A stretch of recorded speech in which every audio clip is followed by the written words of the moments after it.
And these are these moments where I really wish that I had taken more psychology classes. Hi. If I'm elected, you won't lose one plant. You'll have plants coming into this country. You're going to have jobs again. You won't lose one plant, I promise you. Unbelievable. Yeah, tell the people at Lordstown that.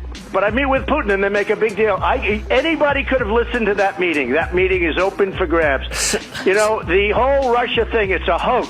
Open for grabs? You know what he has made open for grabs? The United States of America. And he's selling us out. He's selling out our system of justice. Not to mention that he has sold out working people and sold out our values. It's really, it's fascinating. If it weren't so troubling, it would be really incredibly fascinating. And these are these moments where I really wish that I had taken more psychology classes. The typical family of four earning $75,000 will see an income tax cut of more than $2,000. The numbers will speak.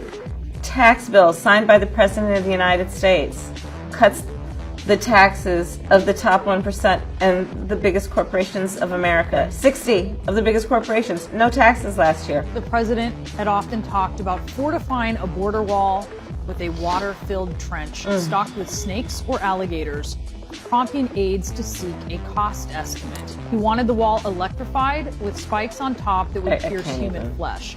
After publicly suggesting that soldiers shoot migrants if they threw rocks, the president backed off when his staff told him that was illegal. But later in a meeting, aides recalled he suggested that they shoot migrants in the legs to slow them down.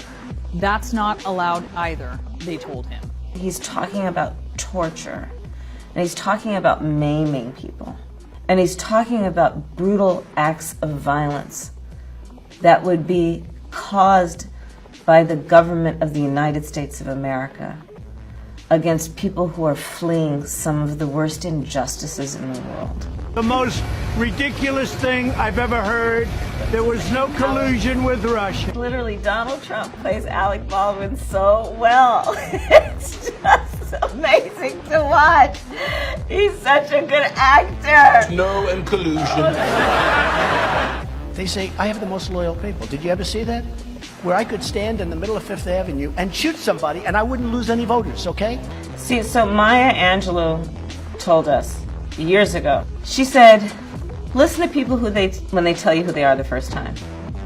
And Donald Trump told us when he was running for president who he is. He thinks he can commit a crime in plain sight. That's what he's been doing since he's been president of the United States. He thinks he is above the law, but here's the thing I can tell you, and as a former prosecutor, I say this with great conviction. No one is above the law, including the President of the United States.